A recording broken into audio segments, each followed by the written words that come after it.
السلام علیکم ورحمۃ اللہ وبرکاتہ۔ الحمد للہ وکفی وسلام علی عبادہ الذین اصطفی، اما بعد، اعوذ باللہ من الشیطان الرجیم، بسم اللہ الرحمن الرحیم۔ من عمل صالحا من ذکر او انثى وهو مؤمن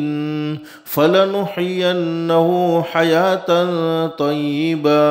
ولنجزينهم أجرهم بأحسن ما كانوا يعملون۔ صدق الله العظيم۔ رب اشرح لي صدري ويسر لي أمري واحلل عقدة من لساني يفقهوا قولي۔ سبحانك لا علم لنا إلا ما علمتنا إنك أنت العليم الحكيم۔ اللهم صل على محمد وعلى آل محمد كما صليت على إبراهيم وعلى آل إبراهيم إنك حميد مجيد۔ اللهم بارك على محمد وعلى آل محمد كما باركت على إبراهيم وعلى آل إبراهيم إنك حميد مجيد۔ محترمہ مائیں اور بہنیں، اللہ کا ہم سب پر بہت بڑا احسان اور بہت بڑا کرم ہے کہ اللہ نے دین کی باتیں سننے کے لیے تھوڑی دیر یہاں جمع فرمایا۔ دعا کرو اللہ ہم سب کے جمع ہونے کو قبول فرمائے۔ ماں بہنیں، دل میں ایک نیت اور ایک ارادہ کر کے بیٹھیں کہ جتنی بھی باتیں سنیں عمل کی نیت سے سنیں گے انشاءاللہ، اس لیے کہ سننا اور سنانا تو بہت سی مرتبہ ہوتا ہے، نہیں ہوتا تو زندگی میں عمل نہیں ہوتا، اور اصل زندگی بنتی ہے، زندگی سنورتی ہے، عمل سے سنورتی ہے۔ اور اللہ قرآن کریم میں خوشخبری سناتے ہیں۔ اللہ فرماتے فبشر عباد، میرے بندوں کو اور میری بندیوں کو خوشخبری سنا دو۔ کون سے بندے اور کون سی بندیاں؟ اللہ قرآن کریم میں فرماتے ہیں الذین یستمعون القول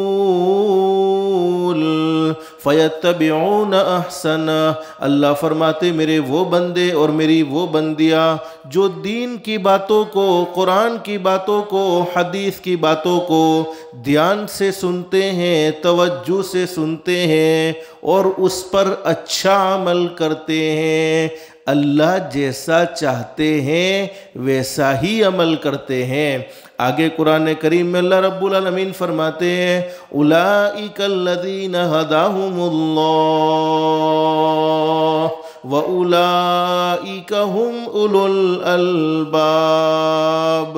اللہ فرماتے میرے بندوں اور میری بندیوں، تم زمین پر عمل کی نیت کرو گے، تم زمین پر عمل کا ارادہ کرو گے، میں رب العالمین آسمانوں پر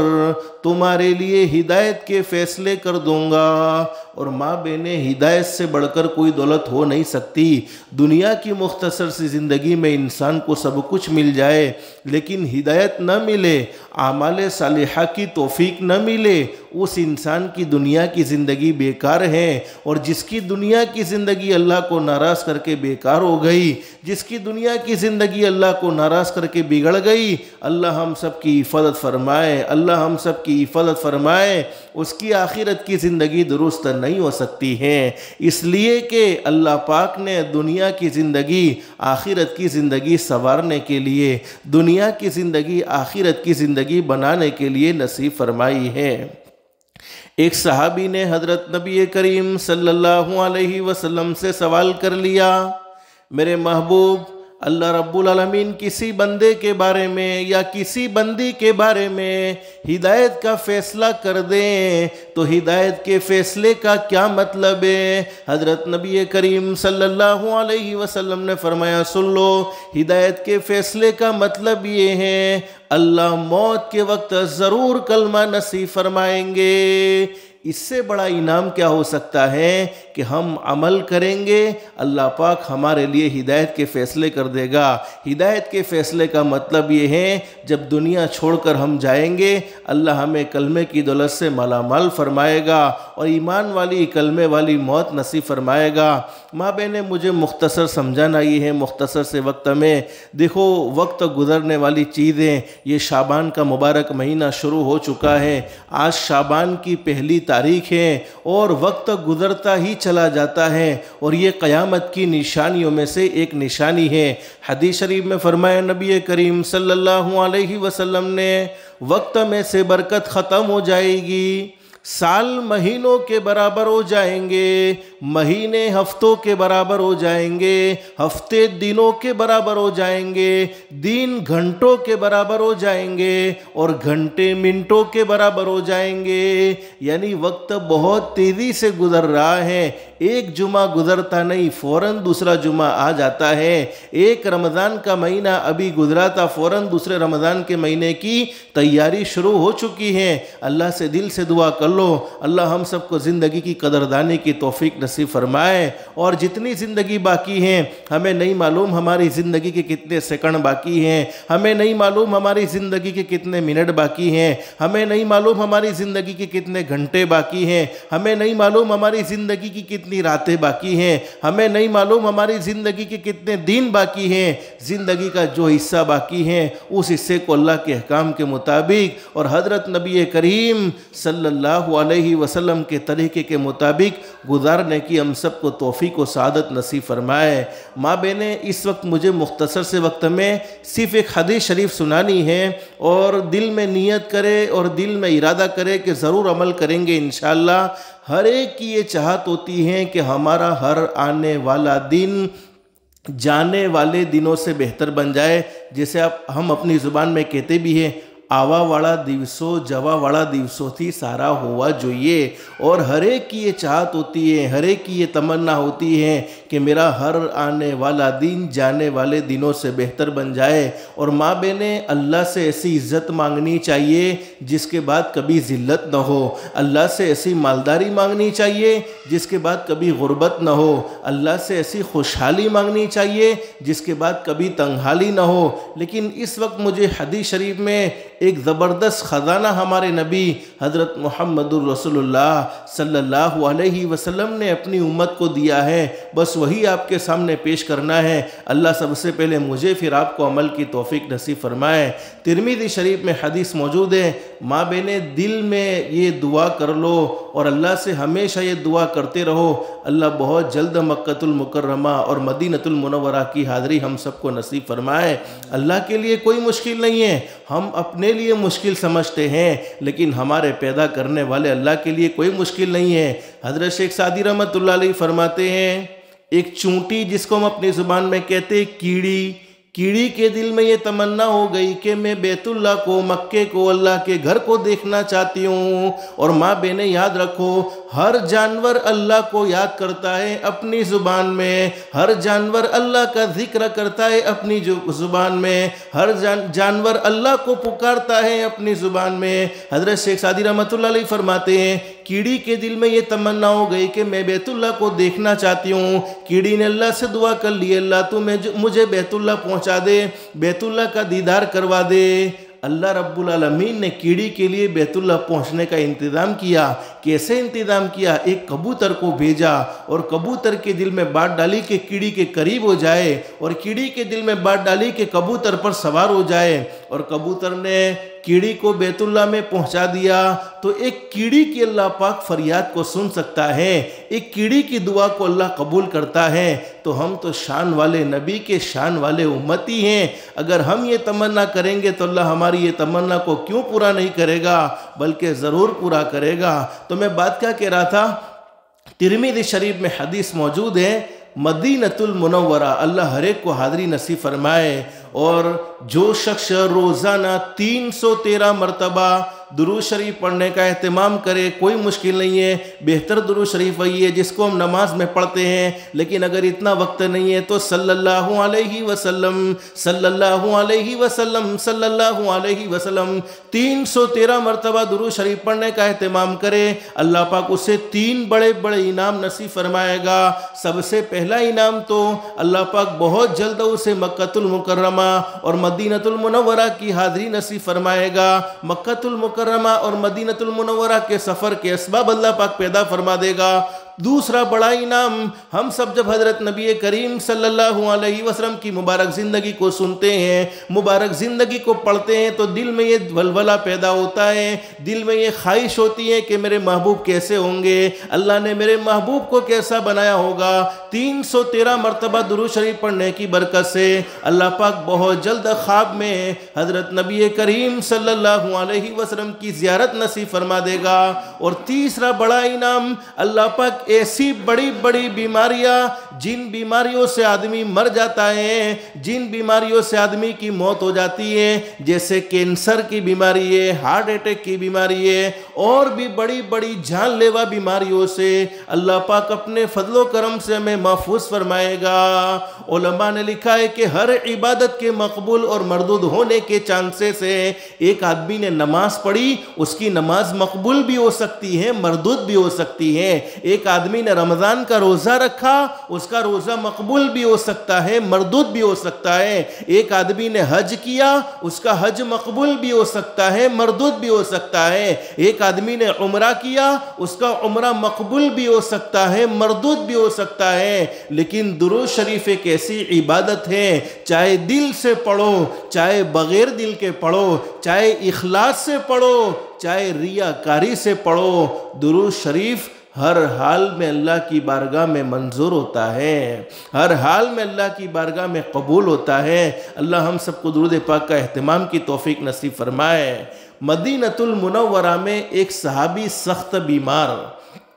اور حدیث شریف میں لکھا ہے کہ ایسی بیماری کہ نہ کھڑے ہونے کی طاقت ہے، نہ چلنے کی طاقت ہے، نہ بیٹھنے کی طاقت ہے۔ حضرت نبی کریم صلی اللہ علیہ وسلم کی مبارک زندگی کو ہم پڑھیں گے اور سنیں گے تو یہ فیصلہ کرنے پر مجبور ہو جائیں گے، ہمارے ماں باپ سے بھی زیادہ اگر ہم سے کوئی محبت کرنے والا تھا تو وہ ہمارے نبی حضرت محمد الرسول اللہ صلی اللہ علیہ وسلم کی ذات گرامی ہے۔ ہمارے نبی نے اپنی امت سے بڑی محبت کی ہے، بلکہ علماء نے لکھا ہے ایک ماں کو اپنے دودھ پیتے بچے سے جتنی محبت ہوتی ہے، اس سے بھی کئی گنا زیادہ محبت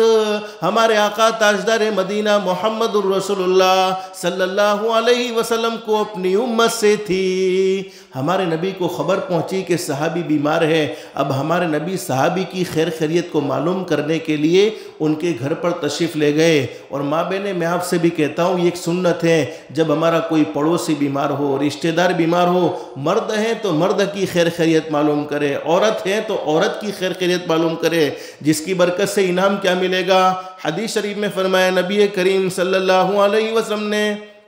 جب میرا کوئی امتی کسی بیمار کی عیادت کے لیے، کسی بیمار کی خیر خیریت کو معلوم کرنے کے لیے نکلتا ہے، اللہ پاک اس کے پیچھے ایک فرشتہ لگا دیتے ہیں، اور وہ فرشتہ پکار پکار کر کہتا ہے، تم کتنے بابرکت ہو، تمہارا چلنا کتنا بابرکت ہے، یقیناً تم نے اپنا ٹھکانہ جنت میں بنا لیا۔ بہت سی مرتبہ ایسا ہوتا ہے، ہم کسی بیمار کے پاس اچھا بول دیتے ہیں، اچھے بول کی وجہ سے وہ اپنی آدھی بیماری کو بھول جاتا ہے۔ اور حدیث شریف میں فرمایا نبی کریم صلی اللہ علیہ وسلم نے، میرا امتی کسی مسلمان کے دل کو خوش کر دے، اچھا بول کے دل کو خوش کر دے، یا اس کے ساتھ احسان کر کے دل کو خوش کر دے، یا اس کے ساتھ بھلائی کا معاملہ کر کے دل کو خوش کر دے۔ حدیث شریف میں فرمایا نبی کریم صلی اللہ علیہ وسلم نے، دل خوش کرنے کے بدلے میں اللہ رب العالمین ایک فرشتہ پیدا فرماتے ہیں،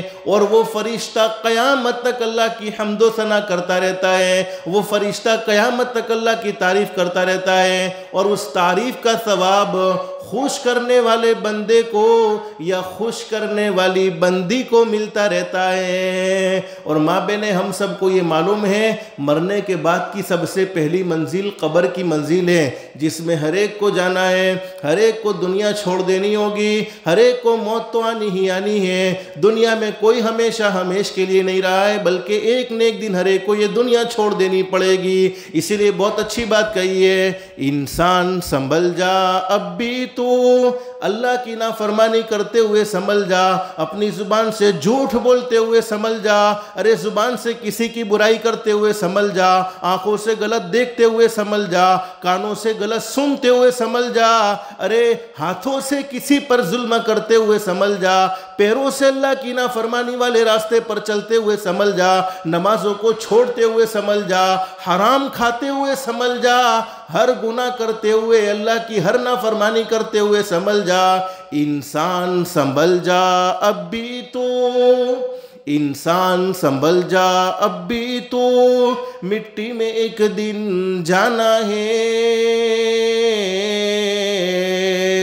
کتنے بھی اچھے بستر پر، کتنے بھی عالیشان بیڈ پر سوتے ہو، لیکن ٹھکانہ تو ایک دن مٹی ہی ہے۔ انسان سنبھل جا اب بھی تو، مٹی میں ایک دن جانا ہے۔ تیرے بڑے بھی چلے گئے اور تیرا بھی نمبر آنا ہے۔ ہر ایک کو باری باری یہ دنیا چھوڑ دینی ہوگی، کوئی دنیا میں ہمیشہ ہمیش کے لیے نہیں ہے، بلکہ ایک نہ ایک دن ہر ایک کو یہ دنیا چھوڑ دینی پڑتی ہے۔ اور جس اولاد کی خاطر، جس مال کی محبت میں آپس میں نفرتوں والی زندگی گزاری ہے، جس اولاد کی محبت میں ہمیشہ اللہ کو ناراض کرتے رہے ہیں، آخری وقت ہوتا ہے تو کیا معاملہ ہوتا ہے؟ کتنی بھی محبت اولاد سے کی ہو، لیکن ماں کے مرنے پر بیٹا یا بیٹی ساتھ جانے کو تیار نہیں، باپ کے مرنے پر بیٹا یا بیٹی ساتھ جانے کو تیار نہیں۔ جائے گا جب جہاں سے، ہر ایک کو ایک نہ ایک دن یہ دنیا تو چھوڑنی ہی ہے، جہاں سے یعنی دنیا سے تو جانا ہی جانا ہے۔ جائے گا جب جہاں سے کوئی نہ ساتھ ہوگا، جائے گا جب جہاں سے کوئی نہ ساتھ ہوگا، 2 گز کفن کا ٹکڑا تیرا لباس ہوگا۔ دنیا میں کتنا بھی مال جمع کر لیا ہو، لیکن کفن کے علاوہ کوئی چیز ساتھ جانے کو تیار نہیں ہے۔ تو میں بات کیا کہہ رہا تھا، سب سے پہلی منزل قبر کی منزل ہے۔ حدیث شریف میں لکھا ہے کہ جب کوئی مومن قبر میں رکھا جائے گا، اب وہ اپنی قبر کے اندر ایک خوبصورت انسان کو دیکھے گا، ایک خوبصورت شکل والا انسان دیکھے گا، جس کے چہرے سے بھی خوشبو آ رہی ہوگی، جس کے کپڑوں سے بھی خوشبو آ رہی ہوگی، جس کے بدن سے بھی خوشبو آ رہی ہوگی۔ وہ سوال کرے گا قبر میں سونے والا، ارے تو ہے کون؟ وہ کہے گا کہ فلانے وقت میں تو نے فلانے کا دل خوش کیا تھا، اس وقت اللہ نے مجھے پیدا کیا تھا، آج میں تیری قبر میں ہوں، تجھے اکیلاپن محسوس ہونے نہیں دوں گا۔ تو ماں بہنیں، یہ اخلاق بہت بڑی چیز ہے۔ ہمارے میٹھے بول سے کسی کو راحت پہنچتی ہے، ہمارے میٹھے بول سے کسی کے دل کو سکون ملتا ہے، ہمارے میٹھے بول سے کسی کے دل کو راحت پہنچتی ہے، تو ضرور میٹھا بول لینا چاہیے، کڑوے بول سے اپنے آپ کو بچا لینا چاہیے۔ ایک صحابی نے بڑی زبردست بات بیان فرمائی ہے، تنبیہ الغافلین میں یہ روایت موجود ہے۔ حضرت فقی ابو اللہ سمرقندی رحمۃ اللہ علیہ فرماتے ہیں، ایک صحابی نے بڑی زبردست بات بیان فرمائی ہے، جب تو اپنے دل میں سختی کو محسوس کریں، دل کے سخت ہو جانے کی نشانی کیا ہے؟ اللہ کے قرآن کو سنتے ہیں لیکن دل پر کوئی اثر نہیں ہوتا، حضرت نبی کریم صلی اللہ علیہ وسلم کی مبارک حدیثوں کو سنتے ہیں لیکن دل پر کوئی اثر نہیں ہوتا۔ تو صحابی نے فرمایا کہ جب تو اپنے دل میں سختی کو محسوس کرے، بدن میں کمزوری کو دیکھے، ارے روزانہ بدن نئی نئی بیماریوں کا شکار ہوتا چلا جاتا ہے، ابھی ایک بیماری کا علاج مکمل نہیں ہوا، فوراً دوسری بیماری شروع ہو گئی، دوسری بیماری کا علاج مکمل نہ ہوا، فوراً تیسری بیماری شروع ہو گئی، تو فرمایا کہ بدن میں کمزوریوں کو محسوس کرے، بدن میں طرح طرح کی بیماریوں کا سامنا کرے۔ اور تیسری بات صحابی نے بیان فرمائی، اپنے مال میں تو نقصان کو دیکھیں، ہمیشہ تیرے گھر میں میں سے برکت ختم ہوتی جا رہی ہے، تیرے مال میں سے برکت ختم ہوتی جا رہی ہے، تیری روزی میں سے برکت ختم ہوتی جا رہی ہے۔ تو صحابی نے فرمایا یقین کر لینا تو نے اپنی زبان سے کوئی ایسی بات کہی ہے جو کسی کے دل کے ٹکڑے ٹکڑے کر دینے والی ہے، جو کسی کے دل کو چیر دینے والی ہے، ایسی بات کہی ہے جو اللہ کو ناراض کرنے والی ہے، ایسی بات کہی ہے جو حضرت نبی کریم صلی اللہ علیہ وسلم کو ناراض کرنے والی ہے۔ اللہ ہم سب کی حفاظت فرمائے، اللہ ہم سب کو اخلاق مصطفیٰ والی زندگی نصیب فرمائے۔ تو ہمارے نبی وہ بیمار صحابی کی خیر خیریت کو معلوم کرنے کے لیے تشریف لے گئے۔ ہمارے نبی نے پوچھا اللہ کے بندے بیماری کے دن ہیں، بیماری کے دنوں میں پورا بدن کمزور ہو چکا ہے، کھڑے ہونے کی طاقت نہیں، چلنے کی طاقت نہیں، بیٹھنے کی طاقت نہیں، آخر بیماری کے دنوں میں تم اللہ سے دعا کیا مانگتے ہو؟ اور ماں بہنوں یاد رکھو جب بیماری آ جائے، جب کوئی تکلیف آ جائے، اس وقت ہم اللہ کو پکارتے ہیں تو اللہ پاک ہماری پکار کو ضرور سنتا ہے۔ اور ابن ماجہ شریف میں حدیث موجود ہے، حضرت نبی کریم صلی اللہ علیہ وسلم نے حضرت عمر رضی اللہ عنہ سے فرمایا کہ عمر جب کوئی آدمی بیمار ہو جائے تو اس کو دعاؤں کے لیے کہو، اس لیے کہ بیمار آدمی کی دعا فرشتوں کی دعا کی طرح قبول ہوتی ہے۔ اب ہمارے نبی نے وہ بیمار صحابی سے پوچھا تو صحابی نے کہہ دیا اللہ کے نبی بس میں اللہ سے ایک ہی دعا مانگتا ہوں، اے اللہ یہ دنیا کی زندگی تو ختم ہو جائے گی، ہمیشہ دنیا میں نہیں رہنا ہے، ایک نہ ایک دن یہ دنیا کی زندگی تو ختم ہونی ہی ہونی ہے، دنیا تو ایک دن چھوڑ دینی ہے۔ دنیا کی زندگی میں جتنی تکلیفیں تم مجھے دینا چاہتا ہے دے دے، جتنی آزمائشوں میں تم مجھے مبتلا کرنا چاہتا ہے کر لے، لیکن آخرت کی تکلیف سے تم مجھے بچا لینا، آخرت میں تم مجھے راحت نصیب فرما دینا۔ صحابی دعا بھی کیسی پیاری مانگ رہے ہیں، اس لیے کہ صحابی کا یہ ایمان ہے کہ دنیا کی تکلیف آخرت کی تکلیف کے مقابلے میں دنیا کی کوئی تکلیف نہیں، آخرت کی راحت کے مقابلے میں دنیا کی کوئی راحت نہیں۔ لیکن حدیث شریف میں موجود ہے صحابی کی یہ بات کو سن کر ہمارے نبی نے ناراضگی کا اظہار فرمایا، اور ہمارے نبی نے فرمایا اللہ کے بندے ایسی دعا مانگتے ہو؟ ارے ایسی دعا نہ مانگو، اس لیے کہ تم دنیا کی تکلیف کو برداشت نہیں کر سکتے ہو۔ ماں بہنیں ہمیں دنیا کی تکلیف برداشت نہیں ہوتی، نہ ہم تھوڑی سی سردی کو یعنی ٹھنڈی کو برداشت کر سکتے ہیں، نہ ہم تھوڑی سی گرمی کو برداشت کر سکتے ہیں، نہ کوئی اور بیماری آ جائے ہم برداشت کر سکتے نہیں ہیں۔ تو جب دنیا کی تکلیف برداشت نہیں ہوتی ہے تو ماں بہنیں یقیناً آخرت کی تکلیف ہم سے برداشت نہیں ہوگی۔ اب ہمارے نبی نے بس صحابے کو ایک دعا سکھلائی ہے، بس وہ دعا مجھے آپ کو بتلانی ہے اور اس دعا کا سنت سمجھ کر اہتمام کرنا ہے، اس دعا کو پڑھنے کا، استحضار کے ساتھ مانگنے کا، جس کی برکت سے اللہ پاک ہر آنے والا دن جانے والے دنوں سے بہتر بنائے گا۔ اور حدیث شریف میں فرمایا نبی کریم صلی اللہ علیہ وسلم نے دعا مومن کے لیے ہتھیار ہے، دین کا ہتھیار یعنی پاورفل چیز، طاقتور چیز، دین کا ستون ہے اور آسمان و زمین کا نور ہے، اور دعا سے بڑھ کر اللہ کے نزدیک کوئی مکرم چیز نہیں ہے۔ اس لیے ماں بہنیں ہمیشہ دعائیں مانگنے کا اہتمام کرو، اور اس دعا کی برکت سے جو ابھی میں آپ کو بتلانے جا رہا ہوں، ارے کاروبار میں تنگی اللہ پاک حلال پاکیزہ روزی کے فیصلے فرما دے گا، ارے قرض میں ڈوبے ہوئے ہیں کوئی راستہ نہیں نکلتا ہے، اللہ اپنے فضل و کرم سے عافیت کے ساتھ قرض سے چھٹکارا نصیب فرما دے گا۔ گھر میں جوان بیٹا ہے، گھر میں جوان بیٹی ہے، لیکن کوئی مناسب رشتہ نہیں ملتا ہے، اللہ نیک سالے جوڑے کے آسمانوں سے فیصلے فرمائے گا۔ الغرض جتنی ہماری دنیا کی ضرورتیں ہیں،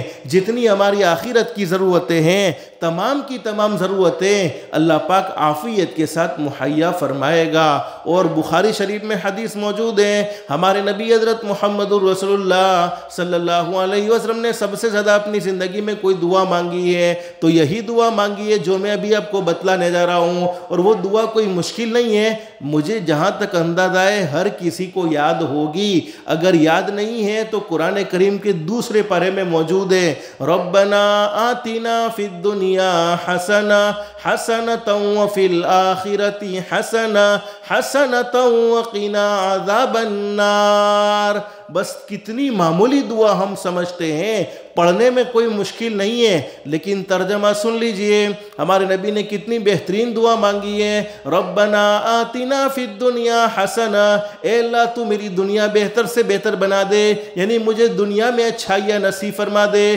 مجھے دنیا میں خوبیاں نصیب فرما دے، چونکہ پہلے دنیا کی زندگی، اس لیے ہمارے نبی نے دنیا کی بھلائی مانگی، پھر فرمایا وفی الآخرۃ حسنہ۔ اب جس کی دنیا خود اللہ بہتر بنانے کا فیصلہ کر لے، ماں بہنیں آپ انصاف سے کہو اپنے دل میں کہ اس کی دنیا کو کوئی اجاڑ سکتا ہے، اس کے کاروبار کو کوئی نقصان پہنچا سکتا ہے، اس کے گھر پر کوئی جادو کر سکتا ہے، اس کی دکان پر کوئی جنات کا معاملہ ہو سکتا ہے، جس کی دنیا خود اللہ نے بہتر بنانے کا فیصلہ کر لیا ہو، اس کی دنیا کی کوئی طاقت نہیں اجاڑ سکتی۔ پھر فرمایا وَفِي الْآخِرَةِ حَسَنَةً، اے اللہ تو میری آخرت بھی بہتر سے بہتر بنا دے۔ کیا مطلب ہے؟ اللہ پاک ایسے اعمال کی توفیق نصیب فرمائے گا جن اعمال سے آخرت سنورتی ہے۔ آج بہت سی عورتیں کہتی ہیں نمازیں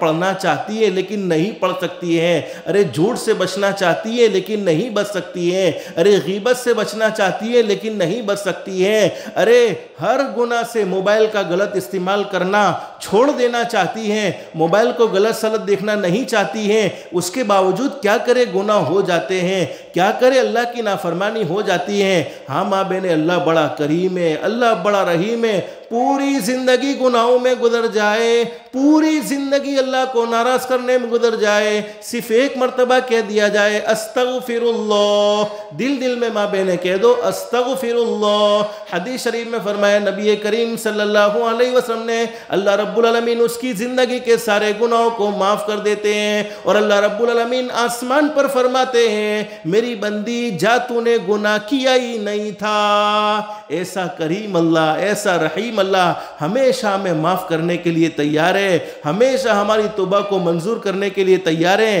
تو وَفِي الْآخِرَةِ حَسَنَةً، اس دعا کو پڑھنے کی برکت سے اللہ پاک گناہوں سے بچنے کی توفیق اور نیک اعمال کی اللہ پاک رغبت نصیب فرمائے گا، ایسے اعمال جن سے جنت سنورتی ہیں، ایسے اعمال جن سے آخرت میں کامیابی ملتی ہے۔ پھر فرمایا وَقِنَا عَذَابَ النَّارِ، اے اللہ تو مجھے جہنم کے عذاب سے بچا لے۔ حدیث کے بیان کرنے والے حضرت انس رضی اللہ عنہ فرماتے ہیں وہ بیمار صحابی جن کے اندر کھڑے ہونے کی طاقت نہیں تھی، چلنے کی طاقت نہیں، بیٹھنے کی طاقت نہیں، اس دعا کو پڑھنے کا اہتمام کیا، اللہ نے مکمل شفا نصیب فرما دی، مکمل تندرستی نصیب فرما دی۔ علماء نے لکھا ہے کہ جو آدمی لا علاج بیماری میں مبتلا ہو جائے، ایسی بیماری کے ڈاکٹر جواب دے چکے ہیں، ایسی بیماری کے تعویذ والے باپو جواب دے چکے ہیں، وہ اس دعا کو پڑھنے کا اہتمام کرے، اللہ پاک اس کے ساتھ عافیت کا معاملہ فرمائے گا۔ اب سوال یہ ہے کہ اس کو کتنی مرتبہ پڑھنا؟ تو پڑھنے کی کوئی تعداد فکس نہیں ہے، ایک مرتبہ پڑھو، ہر نماز کے بعد ایک مرتبہ، یا دن میں 10 مرتبہ یا 20 مرتبہ، یا صبح میں 100 مرتبہ، شام کو 100 مرتبہ، جیسے ہم ڈاکٹروں کی دوائیاں اپنی بیماری کے موافق کھاتے ہیں، جتنی ہماری بیماری ہوتی ہے اتنی دوائی کھاتے ہیں، تو جتنی ہم دنیا بہتر سے بہتر بنانا چاہتے ہیں، جتنی آخرت بہتر سے بہتر بنانا چاہتے ہیں، اتنا ہی اللہ سے مانگیں گے۔ لیکن ماں بہنیں، میں آپ کو ایک بات بتلا دوں، ہمارے نبی سے بڑھ کر دنیا میں کوئی سچا انسان نہیں ہے، ہم سب کا یہ عقیدہ ہونا چاہیے۔ ہم ہمارے نبی کو نہیں آزما سکتے، ہمارے نبی سچے ہیں، اور اللہ قرآن کریم میں فرماتے وَمَا يَنْتِقُ عَنِ الْهَوَىٰ إِنْ هُوَ إِلَّا وَحْيٌ يُوحَىٰ، اللہ فرماتے میرے محبوب کبھی اپنی مرضی سے بولتے نہیں تھے، میرے محبوب کبھی اپنی مرضی سے بات نہیں کرتے تھے، میرے محبوب جو بھی بولتے تھے زبان میرے محبوب کی ہوا کرتی تھی، کلام تو خود رب العالمین کا ہوتا تھا۔ تو ہم اللہ کو نہیں آزما سکتے ہیں، ہم ہمارے نبی کو نہیں آزما سکتے ہیں۔ اللہ کی بات سچی ہے، ہمارے نبی کی بات سچی ہے، لیکن میں اللہ کو گواہ بنا کر کہوں تو شاید غلط نہیں۔ اس دعا کو کوئی یقین کے ساتھ پڑھے تو بہت بہتر ہے، لیکن فسے یقین کے ساتھ لاؤ مول صاحب دعا بتاڑی رہی છે આપણે ટ્રાય તો કરીએ કે ફલાણી તકલીફ આપણા પાસે, ફલાણી તકલીફથી આપણે હેરાન છીએ, ફલાણી મુસીબતમાં ફસાયેલા છીએ, એ મુસીબત આપણી દૂર થાય છે કે નથી થતી?